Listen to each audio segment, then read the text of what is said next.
আসসালামু আলাইকুম। Welcome back to my channel Manha's kitchen diary.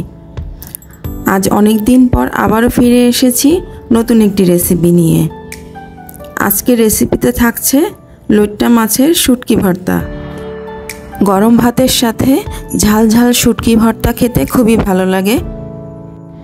শুটকি ভর্তা বিভিন্নভাবে বানানো যায়, তবে আজকে আমি যে রেসিপিটি শেয়ার করছি আমার কাছে মনে হয় এভাবেই শুটকি ভর্তা বানালে সবচেয়ে বেশি মজা হয়। সবাই বাসায় ট্রাই করে দেখবেন, আশা করছি সবার ভালো লাগবে। ভর্তাটি তৈরি করার জন্য আমি প্রথমেই কিছু লইট্টা মাছের শুটকি নিয়ে নিচ্ছি।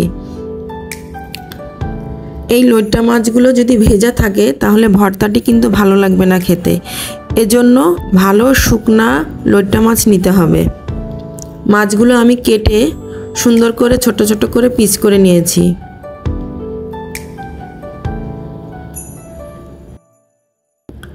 এরপর একটি কড়াইতে কিছু শুকনা মরিচ দিয়ে দিচ্ছি। মরিচগুলো ভালো করে টেলে নেব।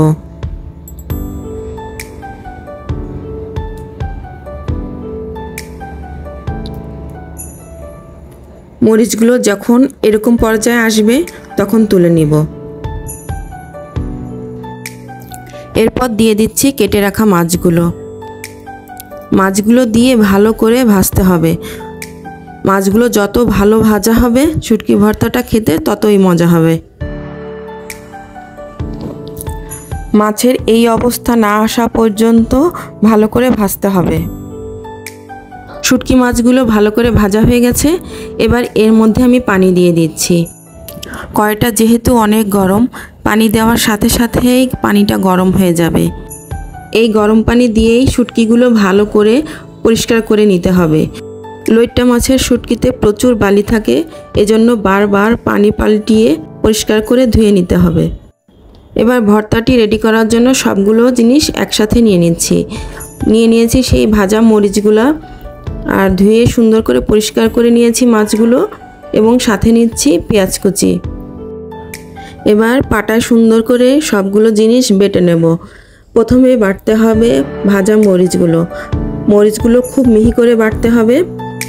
এরপর বেটে নেব শুটকি মাছগুলো খুব মিহি করে বাটবেন না, তাহলে কিন্তু ভালো লাগবে না। তারপর বেটে নেব পেঁয়াজ। বাটার পরে সবগুলো উপকরণ একসাথে মিশিয়ে তৈরি করে নেব শুটকি ভর্তা। এই যে তৈরি হয়ে গেছে আমাদের শুটকি ভর্তা। আমি মাছগুলো কিন্তু খুব মিহি করে বাটিনি, একটু দানা দানা করে রেখেছি, এতে খেতে ভালো লাগে। এভাবে